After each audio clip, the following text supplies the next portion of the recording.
استخارہ کیا ہے؟ اسے کب اور کیوں کرنا چاہیے؟ کتنی بار کرنا چاہیے؟ استخارے کی دعا کون سی ہے اور اس کے کرنے کا طریقہ کیا ہے؟ کیا استخارے کے بعد خواب آتا ہے؟ ان تمام سوالوں کے جواب آپ کو اسی ویڈیو میں مل جائیں گے۔ سب سے پہلے آپ جان لیجئے کہ استخارے کا مطلب ہے اللہ تعالیٰ سے خیر طلب کرنا، صحیح فیصلے کے لیے مدد مانگنا، اور یہ استخارہ اس وقت کیا جاتا ہے جب آپ کسی کام کو لے کر کنفیوژن میں ہوں کہ یہ کام میرے لیے صحیح رہے گا یا نہیں، جیسے یہ کاروبار مجھے کرنا چاہیے یا نہیں، شادی مجھے فلاں شخص سے یا فلاں جگہ کرنی چاہیے یا نہیں، یا ایسی کوئی سچویشن آ جائے جہاں اتنی کنفیوژن ہو کہ فیصلہ کرنا مشکل ہو رہا ہو، تو ایسی سچویشن میں استخارہ ضرور کرنا چاہیے تاکہ آپ صحیح فیصلہ لے سکیں۔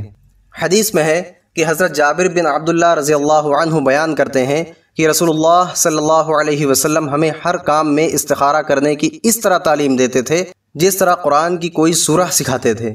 آپ صلی اللہ علیہ وسلم فرماتے کہ جب کوئی اہم معاملہ تمہارے سامنے ہو تو فرض کے علاوہ 2 رکعت نماز نفل پڑھنے کے بعد یہ دعا پڑھے۔ وہ دعا بھی آگے بتائی جائے گی۔ پہلے آپ جان لیجئے کہ استخارہ کرنا کیسے ہے۔ استخارے میں آپ کو 4 کام کرنے ہیں۔ پہلا کام، باوضو ہو کر 2 رکعت نماز نفل کی نیت سے پڑھیں، بالکل ویسے ہی جیسے عام نمازیں پڑھتے ہیں، اور نیت بھی عام نمازوں کی طرح ہی کرنی ہے، جیسے نیت کرتا ہوں میں 2 رکعت نماز نفل واسطے اللہ تعالیٰ کے، رخ میرا کعبہ شریف کی طرف، اللہ اکبر۔ دوسرا کام، نماز مکمل کر کے سلام پھیر لینے کے بعد اب آپ کو ایک دعا پڑھنی ہے جو ہمارے نبی پاک صلی اللہ علیہ وسلم نے سکھائی ہے، جو ابھی آگے بتائی جائے گی۔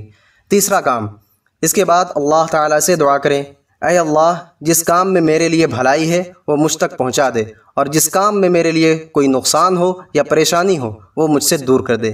اس طرح بھلائی کو حاصل کرنے اور برائی کو دور رکھنے کے لیے جس طرح آپ اللہ سے مانگ سکتے ہیں مانگیے۔ چوتھا کام، استخارے کے بعد جس طرف دل مائل ہو وہ کام کریں، یعنی استخارہ کر لینے کے بعد اگر کسی کام سے اطمینان ہو اور دل کا جھکاؤ ہو تو یہ سمجھ لینا چاہیے کہ اسی کام میں میرے لیے بھلائی ہے اور یہی میرے لیے بہتر ہے، اور جس کام سے ڈر یا بے چینی ہو اور دل کا جھکاؤ اس کی طرف نہ ہو تو یہ اس بات کا اشارہ ہے کہ وہ کام آپ کے لیے ٹھیک نہیں ہے۔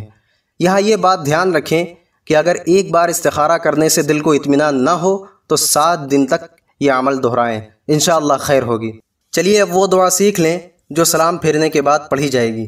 وہ یہ ہے، اللہم انی استخیرک بعلمک واستقدرک بقدرتک واسألک من فضلک العظیم فإنک تقدر ولا اقدر وتعلم ولا اعلم وانت علام الغیوب اللہم إن كنت تعلم أن هذا الأمر خير لي في ديني ومعاشي وعاقبة أمري فاقدره لي ويسره لي ثم بارك لي فيه وإن كنت تعلم أن هذا الأمر شر لي في ديني ومعاشي وعاقبة أمري فاصرفه عني واصرفني عنه وَقْدِرْ لِيَ الْخَيْرَ حَيْثُ كَانَ ثُمَّ أَرْضِنِي بِهِ۔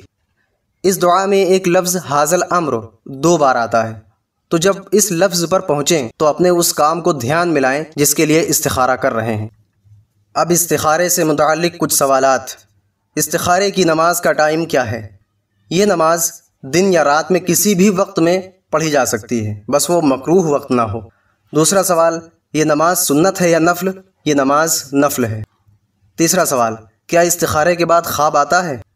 آ بھی سکتا ہے، لیکن ضروری نہیں کہ خواب میں ہی صحیح راستہ دکھے، بلکہ جس طرف دل مائل ہو اسی میں خیر سمجھنی چاہیے۔ اور استخارے کا مطلب یہ نہیں کہ اللہ سیدھا جواب دیں گے، بلکہ اللہ دل کو راہ دکھائیں گے اور آپ کو اسی راہ کو اختیار کرنا ہے۔ کیا کسی اور شخص کی طرف سے استخارہ کیا جا سکتا ہے؟ نہیں، یہ جس کی ضرورت ہے اسی کو کرنا بہتر ہے۔ اللہ تعالی ہم سب کے مسائل حل فرمائے اور صحیح راستہ دے۔